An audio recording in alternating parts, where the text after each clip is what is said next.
बेरीज फुलं, 9चं बेरीज फुल, 8चं बेरीज फुल कसं तयार करायचं आणि बेरीज शिडी गणित गोष्ट। बेरीज शिडीमध्ये मी इथे विविध शब्द लिहिणार आहे, इथले शब्द वापरून बेरजेची गणित गोष्ट कशी करायची हे आज आपण पाहणार आहोत। चला तर मग सुरुवात करूया।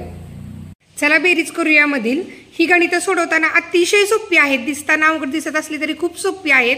ही वस्तूंच्या साहाय्यानेच करायची म्हणजे मुलांना खूप सोपी जातात। कशी करायची ते आपण पाहूया। 5 अधिक टिंबटिंब बरोबर 7 ह्या गणिताचा अर्थ काय आहे? 5 मध्ये आपल्याला किती मिळवले पाहिजेत मग आपलं उत्तर 7 येईल। हे गणित दोन पद्धतीने सोडवता येतं, एक म्हणजे पुढे मोजून, जे की आपण आणखी शिकवलेलं नाही। मग हे सध्या तरी काय करायचं, मुलांच्या लक्षात येईपर्यंत वस्तूंच्या साहाय्याने सांगायचं। आता आपल्याला काय आहे की 5 मध्ये किती मिळवायचे मग आपलं उत्तर 7 येईल। मग इथं सुरुवातीला आधी 5 वस्तू काढूयात आपण। मी 5 वस्तू काढते, 1 2 3 4 आणि 5 हे काढले 5। उत्तर तर आपलं किती आलं पाहिजे 7। मग इथं आपण 7 काड्या करूयात। झालं का 7 काड्या? 1 2 3 4 5 जो की अंक इथं दिलाय, पण उत्तर तर आपलं 7 आलं पाहिजे। मग उत्तर 7 येण्यासाठी मी आणखी किती काड्या मिळवल्या त्याच्यामध्ये? 1 आणि 2। मग आपलं उत्तर किती आलं? 2। अशा पद्धतीनेच हे गणित सोडून घ्यायचं आहे। 5 आपल्याला अंक दिलेला आहे, आपण 5 काड्या काढल्या, उत्तर आपलं 7 आलं पाहिजे। मग उत्तर 7 येण्यासाठी आपण त्याच्यामध्ये आणखी किती काड्या मिळवल्या? 1 आणि 2। मग इथं बरोबर 2, तर उत्तर कसं? 5 अधिक 2 बरोबर 7। 5 मध्ये 2 मिळवल्यानंतर आपलं उत्तर 7 येतं। आता याच पद्धतीचं आणखी एक गणित पाहूया। 2 अधिक टिंबटिंब बरोबर 5 2 मध्ये किती मिळवावे म्हणजे उत्तर 5 येईल। ह्या गणिताची आणखी एक तिसरी पद्धत आहे। पहिली होती पुढे मोजून, जे की आपण शिकवली नाही। दुसरी मी आता दाखवली, वस्तू ठेवायच्या आणि किती होतंय बघायचं। तिसरी पद्धत बघा, इथं 5 किती आपलं उत्तर किती आलं पाहिजे? 5। मग इथं 5 काड्या काढायला सांगायच्या, 1 2 3 4 आणि 5। ह्या 5 मधले इथं किती दिलेत? ह्या 2 काड्या दिलेल्या आहेत। मग ह्या 2 मध्ये किती मिळवल्यानंतर उत्तर 5 येते? 1 2 3 आपलं उत्तर आलं 3। ह्या 2 मध्ये ह्या 3 काड्या मिळवल्या की उत्तर हे असं 5 आलं। मग तुम्ही ह्या 2 काड्या काढून त्याच्यामध्ये ह्या 3 मिळवून उत्तर 3 काढा, नसेल तर 5 काड्या काढा, उत्तरातनं उत्तर शोधायचं। 5 काड्या काढा, त्यातल्या 2 काड्या इथं ठेवा आणि ह्या मग राहिल्या किती? ह्या 3 काड्या, ह्या 3 उत्तर आपलं आलं। जी पद्धत सोपी वाटते त्या पद्धतीनं घ्या। आता अशाच प्रकारचे आणखी 2-3 गणित आपण पाहूयात। चला बेरीज करूयामध्ये पुढील ह्या पद्धतीचं गणित सोडवायला सांगितलेलं आहे। आता हे कसं सोडवायचं आपण अगोदर पाहूयात। टिंबटिंब अधिक टिंबटिंब बरोबर 8 किती आणि किती मिळून 8 येतात असा त्या गणिताचा अर्थ आहे। मग इथं सुद्धा काय करायचं, मुलांना त्यांच्या कल्पनाशक्तीला वाव द्यायचा। कोणाचं उत्तर वेगळं येईल, कोणाचं वेगळं येईल, पण आपल्याला बेरीज किती आली पाहिजे? ह्या दोन्ही अंकांची मिळून 8 आली पाहिजे। मग हे गणित कसं सोडवायचं, तर इथं किती आहे अंक? 8। तेवढ्या वस्तू काढायच्या, 1 2 3 4 5 6 7 आणि 8। आणि हे गणित सोडवताना ह्या उत्तरा एवढा अंक काढून त्याचे 2 गट करायला सांगायचे। मग ह्यातला कोणी गट 1 आणि 7 करेल, कोणी 2 आणि 6 करेल। आता आपण गणित बघूयात कोणाचं उत्तर कसं येते। ठीक आहे, आता मी इथं काय करते, इथं 2 ठोकळे ठेवते। किती ठोकळे ठेवले इथं मी? 2। हे उरलेले सगळे ठोकळे मी इथं ठेवले। किती आहेत हे? 1 2 3 4 5 आणि 6। इथं किती आलं? 6। मग एका मुलाचं उत्तर असं येऊ शकतं, 2 अधिक 6 बरोबर 8। 2 मध्ये 6 मिळवल्यानंतर उत्तर येतं 8। कोणाचं आणखी वेगळ्या पद्धतीने, दुसरा एखादा विद्यार्थी आणखी वेगळ्या पद्धतीनं गट करू शकतो। समजा त्या दुसऱ्या विद्यार्थ्यांनी इथं ठेवलं 1 2 आणि 3। किती ठेवले? 3। उरलेले हे किती आहेत? 1 2 3 4 आणि 5। त्यानं इथे 5 ठेवले। मग हे 3 आणि 5, हे 3 आणि 5 मिळून सुद्धा उत्तर किती येतं? तर 8च येतं। अशी प्रत्येक मुलांची वेगवेगळ्या पद्धतीनं उत्तर येऊ शकतात। आपण हे जे फुल बघणार आहोत, बेरजेचं फुल, 8चं फुल 9चं फुल हे बघणार आहोत। त्यासाठी ह्या गणितांचा सराव अतिशय महत्त्वाचा आहे। ह्या गणितांचा सराव केल्याशिवाय मुलांना हे बेरजेचं फुल काढायला सांगायचं नाही। आणि ह्याचा जेव्हा जास्तीत जास्त सराव होईल त्यानंतरच मुलांना हे बेरजेचं फुल काढायला सांगायचं। आता हे बेरजेचं फुल कशा पद्धतीने तयार करायचं, ह्या 8 उत्तर येण्यासाठी गणितं कशी वेगवेगळ्या पद्धतीने तयार करायची, त्याला हीच पद्धत आहे, पण कसं तयार करायचं हे आपण पाहूया। 7चं बेरजेचं फुल आता आपण तयार करणार आहोत। मग अशी जी आपण घेतली सराव, टिंबटिंब अधिक टिंबटिंब बरोबर 8, ह्या गणिताचा सराव घेतल्यानंतरच अशी 7, 8, 9, 5, 6ची फुलं घ्यायची आहेत. आता हे करायचं कसं बघा. हे किती आहे मध्ये 7 आहे. हे बेरजेचं फुल तयार करायचंय म्हणजे काय करायचं, उत्तर 7 येईल अशी वेगवेगळी गणितं मुलांना तयार करण्यासाठी आपण सांगायचं आहे. त्यांच्या कल्पनाशक्तीला वाव द्यायचा की 7 उत्तर येण्यासाठी तू कशा पद्धतीनं गणित करू शकतो. मग सुरुवातीला आपल्याला मार्गदर्शन करावं लागेल की त्यात अंक किती आहे 7. मी ठोकळे पण 7 काढते. 5, 6 आणि 7 हे झाले 7 ठोकळे. आता मांडणी कशी करायला लावायची मुलांना. सुरुवातीला इथं 1 मांडायला सांगायचा. किती ठोकळा घेतलाय 1 अधिक ह्या 1 मध्ये हे राहिलेले मिळवलं की उत्तर 7 येतं.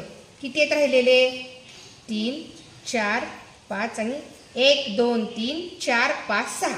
मग पहिलं गणित काय तयार झालं 1 अधिक 6 बरोबर 7. 1 मध्ये हे 6 मिळवले की उत्तर येतं 7. आता पुढचं गणित तयार करताना इथं 2 ठोकळे मांडायला सांगायचे. हे किती ठोकळे आहेत 2 अधिक हे राहिलेले ठोकळे इथं मांडायला लावायचे आणि ते मोजून इथं लिहायला सांगायचं. 1, 2, 3, 4 आणि 5. मग 2 अधिक 5 बरोबर 7. 2 मध्ये 5 मिळवल्यानंतर देखील उत्तर येतं 7. आता इथं 3 ठोकळे मांडायला सांगायचे मुलांना. तुम्ही कोणतीही वस्तू वापरा. इथं माझ्याकडे ठोकळे आहेत मांडायला सोपं पडते म्हणून मी ठोकळे मांडते. इथं तुम्ही चिंचुका वापरा, गोट्या वापरा, पानं फुलं काही वापरा. आता इथं किती मी मांडलेत 3. हे राहिलेले इथं ठेवते मी. 3 मध्ये हे उरलेले मिळवायचे. किती आहेत 1, 2, 3 आणि 4. 3 अधिक 4 मिळून देखील 7च होतात. 3 आणि 4 मिळून देखील 7च होतात. आता इथं आपण किती मांडूयात 4 मांडूयात. आता हे झाले 4 अधिक हे 1 राहिलेले इथं मांडते. 1, 2, 3. 4 आणि 3 मिळून देखील 7च होतात. पुढचं गणित तयार झालं 4 अधिक 3 बरोबर 7. हे आपण काय करतोय उत्तर 7 येईल अशी वेगवेगळी गणितं तयार करतोय. आता इथं मी 5 मांडते. 2, 3, 4 आणि 5. हे गणितं मुलं स्वतः तयार करणार आहेत वस्तूंच्या साह्याने. त्यांना एवढा आनंद होणार आहे की ती सर्व गणितं त्यांनी तयार केलेत. हे किती राहिले 2. मग 5 आणि 2 मिळून देखील उत्तर 7च येतं. एकदा आपण बघूयात. 1, 2, 3, 4, 5, 6 आणि 7. अशा पद्धतीनं आपलं 7चं बेरजेचं फूल तयार झालं. हे केल्यानंतर मुलांची जी स्वतःहून अभ्यास करण्याची सवय आहे ही चांगली होणार आहे आणि मुलं स्वतः गणितं तयार करायला शिकणार आहेत. आपल्याला रोज रोज यावं लागतं ना. हे धरा रे 5 अधिक 3, 2 अधिक 4 बेरजेची गणितं सोडवा. हे असलं द्यायची गरजच नाही. त्यापेक्षा मुलांना जर तुम्ही असं दिलं 7चं फूल, 9चं फूल, 8चं फूल तर मुलं स्वतः बेरजेची गणितं तयार करतील आणि बेरीज ही संकल्पना पूर्णपणे मुलांच्या लक्षात येईल.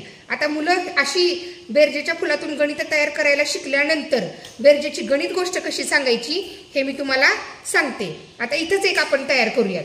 माझ्याकडे 1 ठोकळा होता. मॅडमनी आणखी मला 6 ठोकळे दिले. तर माझ्याकडे एकूण किती ठोकळे झाले तर माझ्याकडे एकूण 7 ठोकळे झाले. अशा पद्धतीनं गणित गोष्टी मुलांना तुम्ही स्वतः सांगायला सांगायचे आणि गणित गोष्टी तयार करताना कोणते शब्द वापरायचे आपण पाहूया.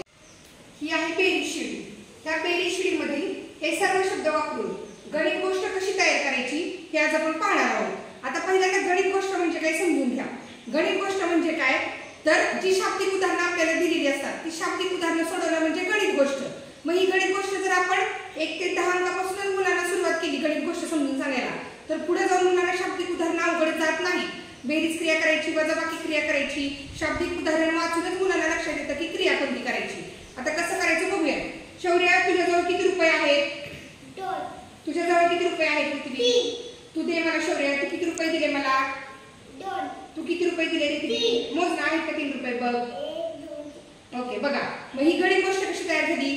शौर्याजवळ 2 रुपये होते, पृथ्वीजवळ 3 रुपये होते.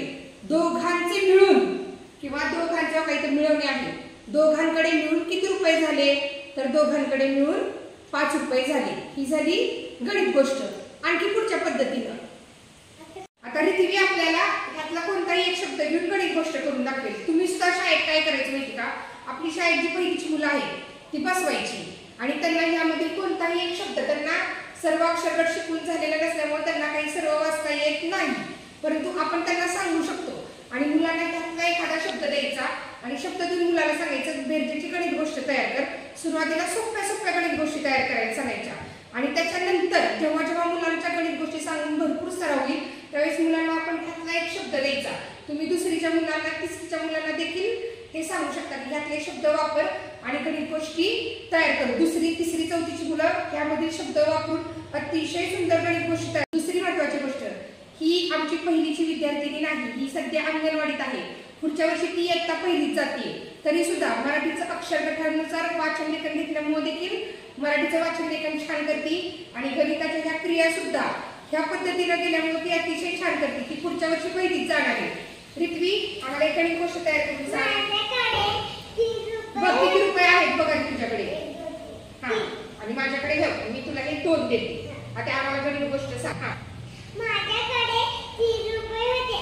मॅडमने अजून मला 2 रुपये दिले. तर माझ्याकडे किती झाले बघू? 5. अरे वा, मोजून दाखव बरं 5 झाले का खरंच? हा थांबा, हा मोज. हा 1 2 3 4 5. व्हेरी गुड, शाबाश. जावा तुम्ही सुद्धा तुमच्या शाळेतल्या मुलांना अशा पद्धतीने नोटा द्या, वस्तू द्या, गोट्या द्या, फुलं द्या, काही द्या, पण अशा पद्धतीने गणित गोष्टी सांगायचा. पहिलीच्या मुलांकडून गणित गोष्ट लिहिण्याची अपेक्षा करायची नाही. पहिलीच्या मुलांकडून अपेक्षित काय आहे तर त्यांनी गणित गोष्ट सांगावी हे अपेक्षित आहे. आता पुढची गणित गोष्ट बघूया. हे 3 रुपये तुझ्या जवळ धर आणि हे पण 3 रुपये नाही, हे माझ्याजवळ होते. बघा पुढची गणित गोष्ट, माझ्याजवळ 3 रुपये आहे आणि रित्वीजवळ देखील 3 रुपये आहे. माझ्याजवळ 3 रुपये आणि रित्वीजवळ 3 रुपये सरांनी जमा केले किंवा सरांनी गोळा केले. तर सरांजवळ किती रुपये झाले तर सरांजवळ 6 रुपये झाले. हे बघा, हे 2 शब्द वापरले आपण, गोळा करणे, जमा करणे. अशा पद्धतीने वेगवेगळे शब्द वापरून आपण ह्या गणित गोष्टी तयार करू. पुढची गणित गोष्ट, माझ्याकडे 2 रुपये आहे. रित्वी तुझ्याकडे किती रुपये आहेत? 1 2 3 4. हा दे मला ते. माझ्याकडे 2 रुपये आहे. रित्वीने आणखी मला 4 रुपये दिले. तर एकूण मिळून माझ्याकडे किती रुपये झाले? 1 2 3 4 5 आणि 6. ही झाली दुसरी गणित गोष्ट. गणित गोष्ट सुद्धा तुम्ही प्रत्यक्ष कृतीतून वस्तूंच्या सहाय्याने समजून दिली तर मुलांना सेपरेट शाब्दिक उदाहरणं द्यायची गरज नाही. मुलं स्वतः गणित गोष्ट तयार करतील. अशाच पद्धतीने इतर शब्द वापरून देखील आपण गणित गोष्टी वेगवेगळ्या पद्धतीने करू शकतो. मी 1-2 उदाहरणं तुम्हाला सांगेन. पुढचा शब्द आहे ओतणे. हा शब्द वापरून गणित गोष्ट कशी होईल? माझ्याकडे 1 काडी आहे आणि रित्वीने ह्या मला 4 काड्या दिल्या. त्या सर्व काड्या मी त्या बॉक्समध्ये ओतल्या किंवा बॉक्समध्ये टाकल्या किंवा बॉक्समध्ये गोळा केल्या. तर मग त्या बॉक्समध्ये एकूण किती काड्या झाल्या? 1 2 3 4 आणि 5. अशा पद्धतीनं त्यातले सर्व शब्द वापरून तुम्ही वेगवेगळे गणित गोष्टी तयार करू शकता आणि मुलांना सुद्धा प्रत्येक मुलाची सगळी जेवढी शाळेत आहेत बसवायची, त्याला उभा करायचं आणि त्याला घातलं. आता मुलं लहान आहेत, त्यांना अजून सर्व अक्षरगट शिकून झालेले नाही, त्यामुळे मुलं गणित काही लिहू शकणार नाही, पण मुलं गणित नक्कीच सांगू शकतात. मग त्या मुलांना हे शब्द द्यायचे आणि गणित गोष्ट तयार करायला लावायची. आपण आणखी एक बघूया. मी आता शब्द घेते, समजा जमा करणे. तर दुर्वाकडून मी 2 रुपये घेतले आणि समीक्षाकडून मी 3 रुपये घेतले. तर मी एकूण किती रुपये जमा केले? 5 रुपये जमा केले. म्हणजे असे विविध शब्द वापरायचे आणि गणित गोष्टी मुलांना सांगण्यासाठी आपण प्रवृत्त करायचं. त्यांना सांगायचं तुम्ही गणित सांगा. याच्यातून मुलांना पूर्ण आपण एक अंकी बेरीज शिकवली, चित्र मोजून बेरीज कशी करायची शिकवली, वस्तू मोजा आणि बेरीज करा ते शिकवली, परत बेरजेची वेगवेगळी गणित कशी करायची शिकवली. त्यानंतर 9चं बेरजेचं चित्र, 8चं बेरजेचं चित्र, 7चं बेरजेचं चित्र शिकवलं आणि बेरीज शिडीमधील हे शब्द वापरून गणित गोष्ट कशा तयार करायच्या हे शिकवलं. याचा फायदा काय होतो? चला बेरीज करूया हा घटक संपूर्णपणे मुलांच्या लक्षात येतो आणि बेरीज ही मुलांना अतिशय छान आणि सोपी वाटू लागते. गणित गोष्टी मला वाटतं ह्या व्हिडिओमधून तुम्हाला हे सर्व घटक अगदी व्यवस्थित समजले असतील. तुम्ही देखील मुलांचा या पद्धतीने सराव घ्या. मुलं अतिशय छान उदाहरण सोडवतात आणि कोणाला काही अडचण असेल तर मला कमेंट करून कळवा. मी तुम्हाला त्या पद्धतीने पुढचा व्हिडिओ तयार करून टाकेन. धन्यवाद.